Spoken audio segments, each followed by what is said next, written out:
Nasaan ka ngayon? Ano sa bahay? Alam ko saan lugar. Pagkasinan! Sige, kalas. Nasa loob ka ng bahay, nasa labas ka ng bahay. Sa loob ho! Sino kasama mo? Oo, anak ko, anak ko. Ilan anak mo? Dalawa po, dalawa Sige. po. Kalas! Nasaan ang asawa mo? May asawa ka ba? Wala. Meron. Nasaan ang asawa mo? Kasama ko lang. Kasama mo ngayon? Oo. Katabi mo hindi? Hindi. Oh, sige.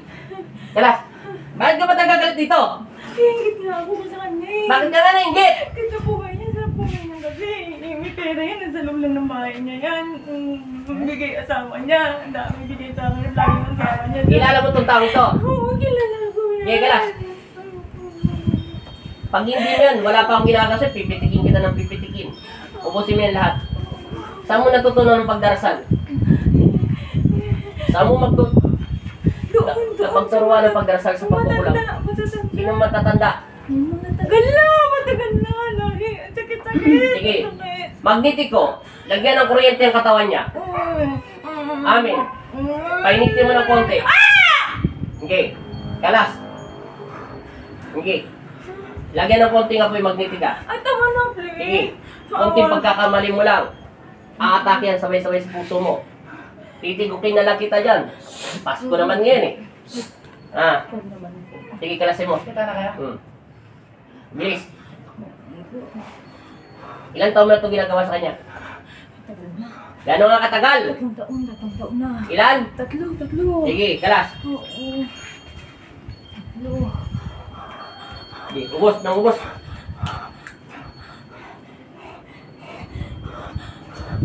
Dasal ng pagpapatay sa kanya.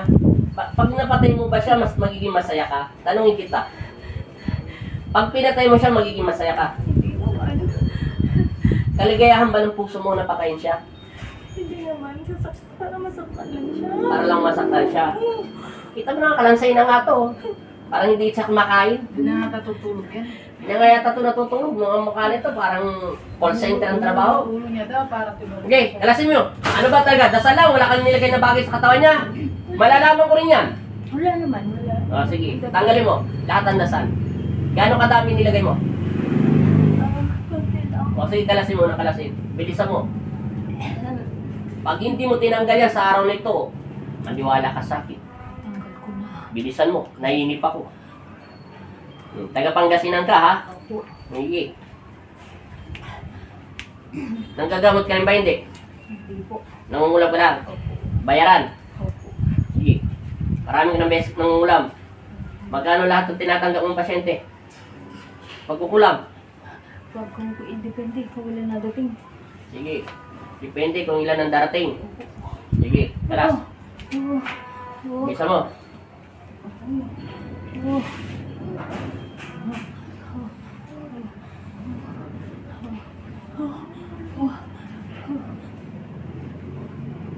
Tingnan mo ang espiritu mo, napakadilim. Wala akong makitang liwanag sa iyong kaluluwa.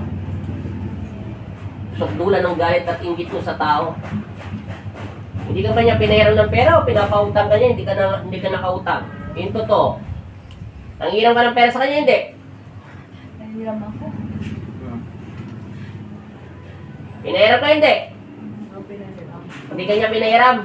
Bakit hindi ka marunong magbayad? Baka hindi ka marunong magbayad. Hindi nga. Sige, kalas. Ubusin mo muna yan bago kita kausapin ng matino. Sige. Ubusin mo muna yan bago kita kausapin. Pag hindi mo inubos yan, kahit hindi mo ubusin yan, ako kakalas niyan. Naniwala ka sa akin, pahirapan pa kita ng pahirapan.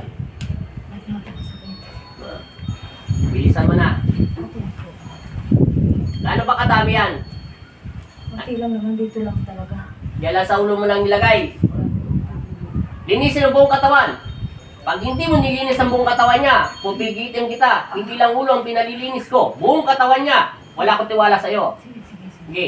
Ano sige-sige? Wala rito sige-sige. Sige. Bilisan mo, sasampalin kita.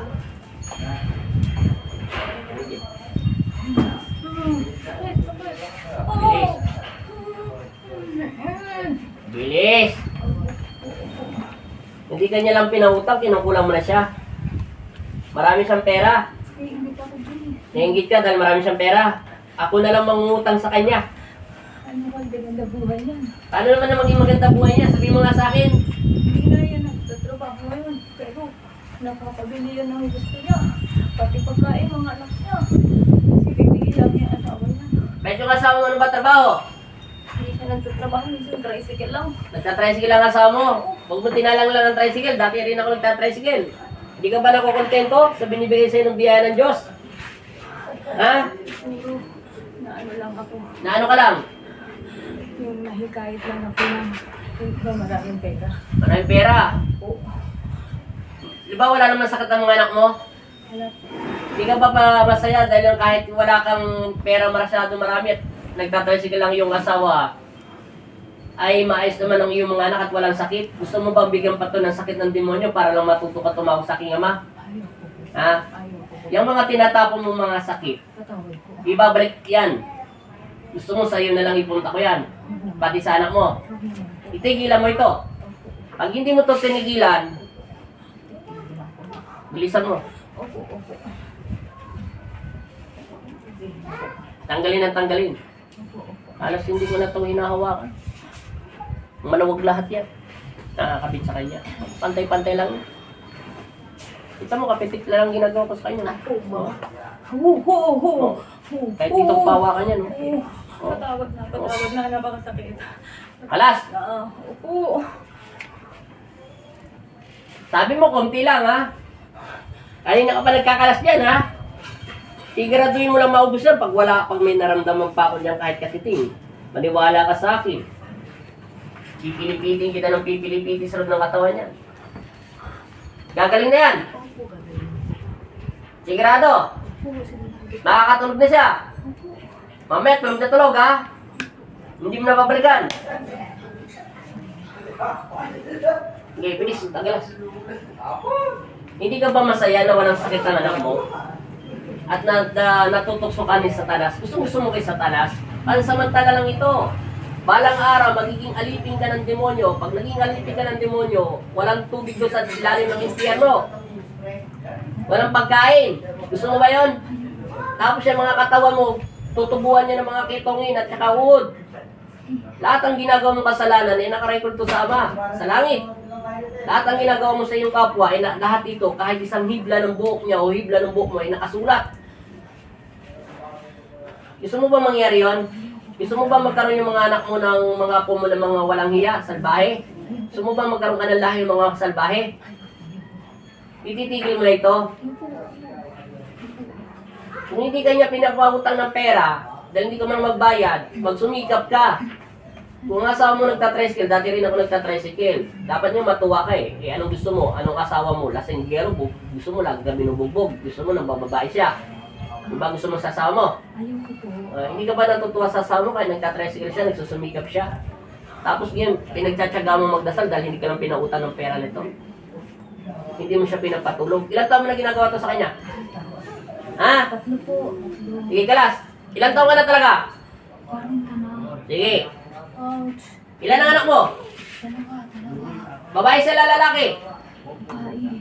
Peras babae? Babae na lang. Anong pangalan mo? Babae lalaki? Babae. Sumunod, lalaki. Sige, ilang taon yung pangalan mo? Pag hindi ka nagkamali ka lang, pipitikin kita. Ilang taon yung ano mo? Dalawa. 12 years old. Ouch. Yung lalaki? Ito. Sige, 7 years old. Opo. Sige. Ang asawa mo nagtatricycle. Nasaan siya ngayon? Nasa labas. Nasa labas. Ikaw, nasaan ka ngayon? Sa bahay. Anong ginagawa mo sa bahay? Ako po yung Nagpe-Facebook ka? Sige. Sino ka chat mo? wala naman po yung gusto. Oh, sige. Kalas na kalas. Opo. Nasaan yung mga anak mo? Doon po sa labas alalaro. Lalaro. Sige. Bilisan mo. Opo. Ito na.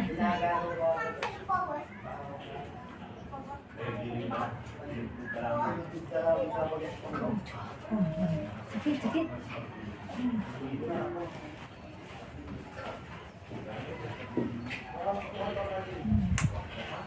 Oh, sakit. Ang sakit. Isa mo, konti na lang. Patawarin ka ng aking ama. Maghari sana sa iyong kapayapaan. Kung hindi ka pinapautan ng tao dahil hindi ka marunong magbayad, wala kang magagawa. Pinaghirapan nila ang pera nito. Naintindihan mo na. Magsumikap ka. Pagkasya mo yung trabaho ng iyong asawa. Kahit pa paano maging masaya ka naman ng Pasko. Alisin mo ang galit at inggit sa iyong puso sa iyong kapwa. Paghari sa iyong kapayapaan ng aking Ama. At sana ituro mo to sa iyong mga anak. Tigilan mo sa pagdarasal sa pagkukulang dahil lahat ng ginagawa mo makakarama ka at simula sa anak mo. Gusto mo ba lahat simula sa apo mo? Bigyan ka ni Satanas ng apo na maraming sakit. Tapos bigyan ka rin niya ng anak na apo na salbahe, lumalaban sa iyong anak at minumura yung anak mo. Ikaw ang nagtanim. Ikaw rin ang mag-aanin nito. Naintindihan mo sinasabi ko? Pag hindi mo to tinigil, kawaan na kita sa araw na ito. Bahala na sa iyo si Satanas. Pero sana maghari pa rin ang kabutihan sa iyong puso at sumaiyo sa iyo ang aking Ama. Pagbibigyan kita bilang alipin ng aking Ama. Pag inulit mo pa ito, mananatili ka, magiging bilanggo ni Satanas. Hindi ka nahawakan ng aking Ama dahil hindi mo siya tinatawag. Kinakalimutan mo ang aking Panginoon Kristo na Panginoon mo rin. Inuulit ko sa iyo, binibigyan ka ng pagkakataon ng aking Ama magbago. Masiyahan ka dahil walang sakit ang mga anak mo. Hindi mo ba naiisip kung ikaw nag-Facebook ngayon sa araw na ito, at hindi mo ba nakikita yung mga nangyayari sa ibang lugar na namamatayan sila, na walang bahay at walang Pasko at walang bahay? Kahit pa paano may bahay ka naman, di ba? Opo. Bilisan mo. Meron pa ba? Wala na? Wala na.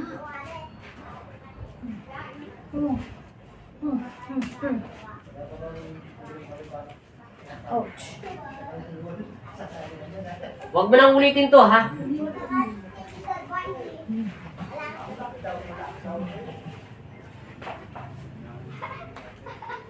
Titigil mo na yan.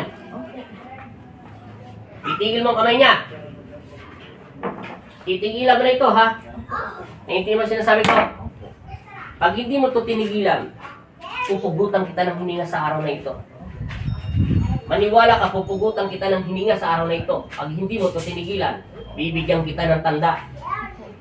Pag nagkasala kami sa aking Ama, aatake sa iyo yan na mabilis.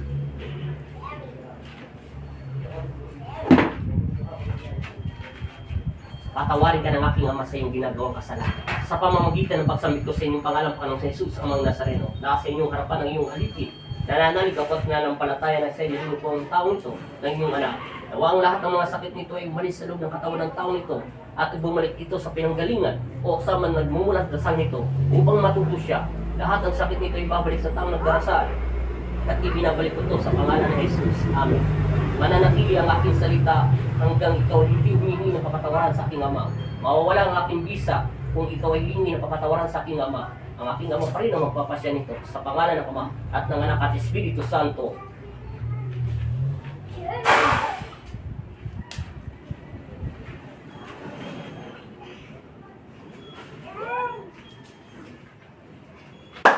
Gising.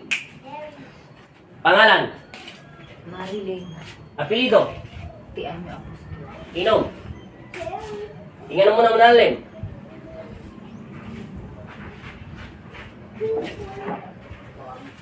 Ang sabi mo kanina, bago kita in-interview, maraming umamot sa'yo at galing ka na sa medisina at walang mahuli-huli at hindi ka mahuli-huli at wala nakakaramdam ka ng sakit. Ngayon, tatanungin kita, nasaan ang alaala mo at isipan? Ngayon po. Kanina, ano ba yung pinagsasabi mo? Para kung hindi ko alam kung sino yung nag-ano, pero madilim lang. Ilan ang anak mo? Dalawa po. Babae sila, lalaki? Babae na lang. Ilan taon ang panganay mo? 10. 10. Ilan taon ang bunso mo? 5. Anong trabaho ng asawa mo? Hindi tricycle driver ang asawa mo? Mapapayo ko lang, lagi ka magdasal sa aking Ama. May nagdarasal sa'yo, marami ka daw pera, pero ako na lang mangungutang sa'yo.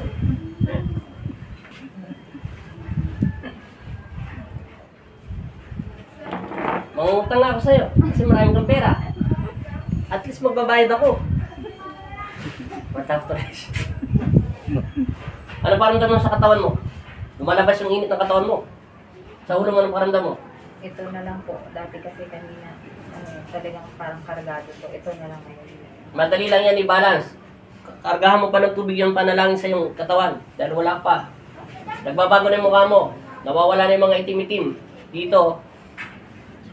Nagkakaroon na ng kulay yung labi mo. Hindi na maputla. Antay mo bumaba yung tubig sa lubog katawan mo at sasabog ito sa buong katawan mo upang ibuti niya lahat yung mga sakit mo. Tama na yan. Antay mo muna makapagpahinga ng konti. Anong pakiramdam mo ngayon? Sabihin mo muna 3 beses in Jesus' name. In Jesus' name. Amen. Taga saan ka ba? Sa Cavite po kami nakatira, pero talaga po ako taga Bawan, Batangas. Taga Bawang Batangas ka? Okay. Sabi mo taga Pangasinan ka? Pangasinan ba yun? Oo. Sa asawa ko po. Ha? Sa asawa ko po. Sige. Malayo naman. Taga Batangas ka?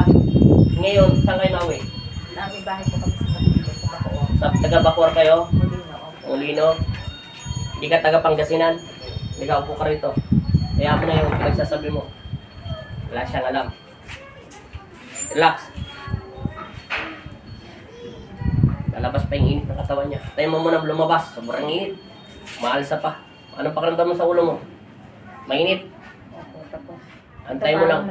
Parang may Oo, antay. nangingilabot na. Antay mo lang muna lumabas yan. Banggitin mo din si Kristo ng 3 beses in Jesus' name. In Jesus' name. In Jesus' name. Lumalabas yung init. In Jesus' name. In Jesus' name. Amen. Pag sinabing amin, naniniwala ka. Relax.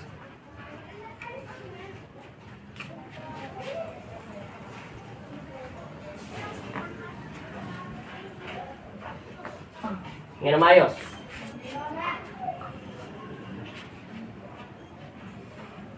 Ngayon makakatulog ka na.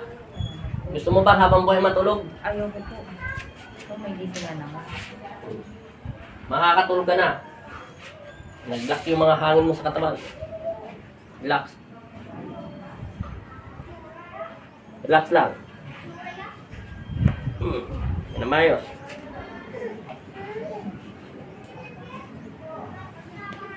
Yan na maayos.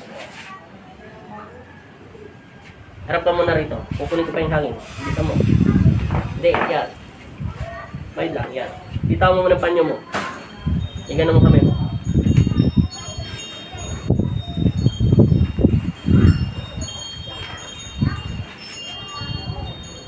Natural lang hangin. Natural pa. Okay. Hinga pa. 3 beses. Sige pa. Tayo. Bababa muna natin yung hangin. Bitawan mo muna yan. Hawak. Gangan mo to. Idikit mo to sa breast mo. Huwag mo ito masyadong ano. Ganyan lang. Mahid lang. Sandal pa. Sige pa. Huwag ka mahiya sa sandal. Huwag mo masyado ako itulak. Mahid lang. Sandal. Yan. Hinga.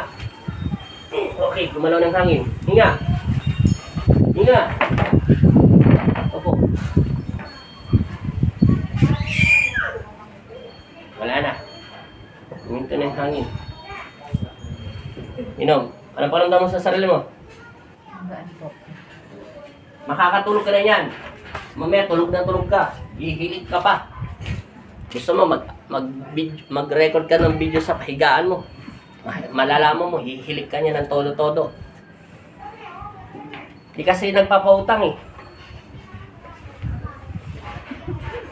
Tingnan mo yung labi niya, namula na. Oo. Oh. Totoo yan, di ba? Di ba, tita mo siya? Oh, ayan, ano mo siya? Wala. Wala. Ayun, di mo siya, ano, driver mo pala sila. Ano pakiramdam mo sa minamaneho mo, pasahero mo? Okay naman. Namula na yung labi niya. Yung mata mo, nagbago na kulay. Nagbago na. Malayo na. Nagbago na yung tsura. Subukan mo nga maglakad para malaman natin kung anong pinagbago. Kasi hindi gumagalaw yung tubig pag di ka naglalakad eh. Tingnan natin kung anong nagbago. Maabot rin tayo ng 25 minutes oh. Ay 24. Nagbago na mukha niya kanina. Di ba?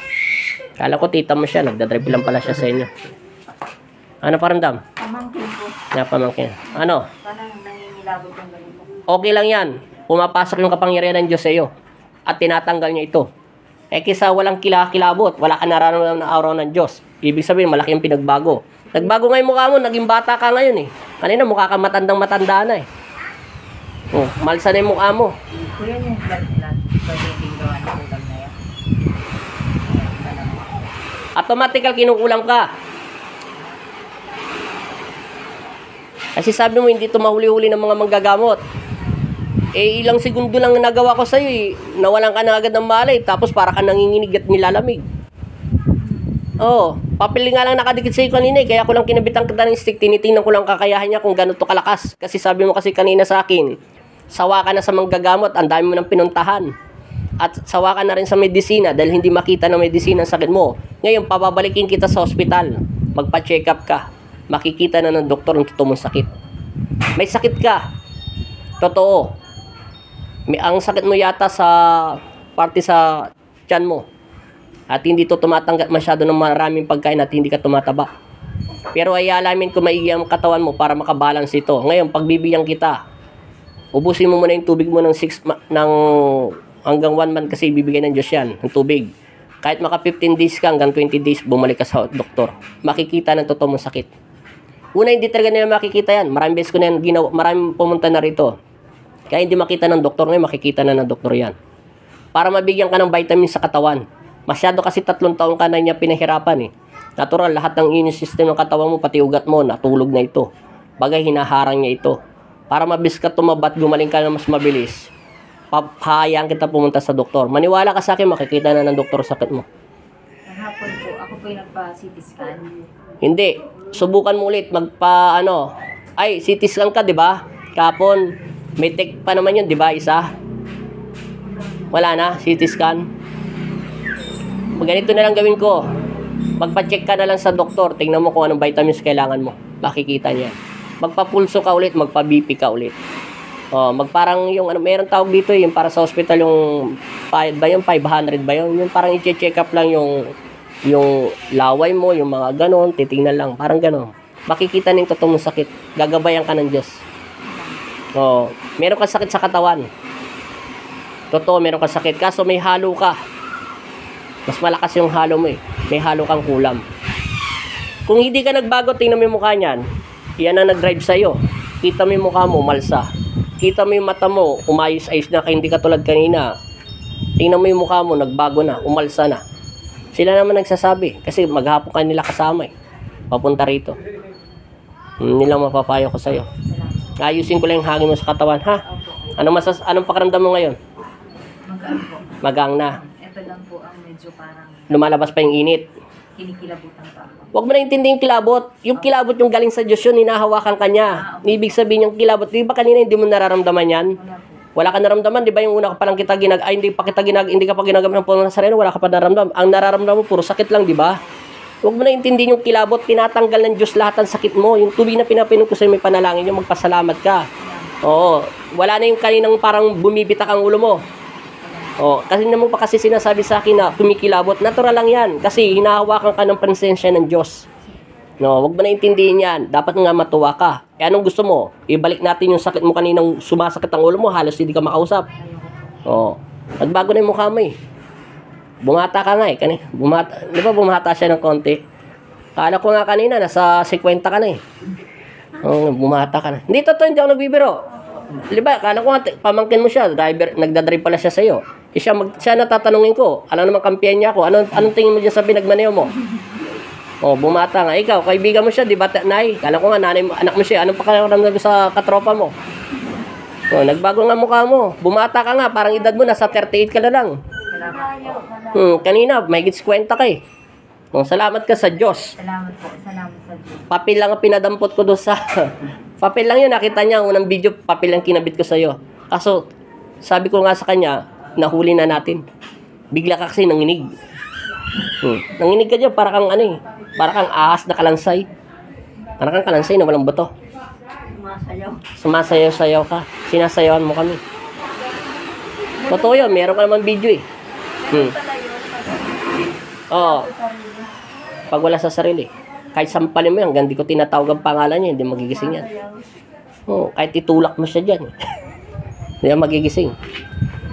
Kasi ang espiritu niya wala dyan sa loob ng katawan niya. Laylay yan. Salamat sa Diyos. Salamat po sa Diyos. Okay na tagapakiramdam mo. Huwag mo nang babanggitin yung kilabot. Talagang natural na yan. Kikilabutan ka dahil tinatanggal ng Diyos yun. Anong pakiramdam mo ngayon? Wala nang ano? Wala na. Oh, salamat sa Panginoon Kristo. Lagi magdasal ha. Ayusin ko lang yung hangin mo. Thank you so much. Ano pa nasakit yun? 3 years, no? Taga Cavite ka talaga? Ako po, may bahay po kami sa Cavite. Doon po kami nakatira ngayon. Okay. Salamat.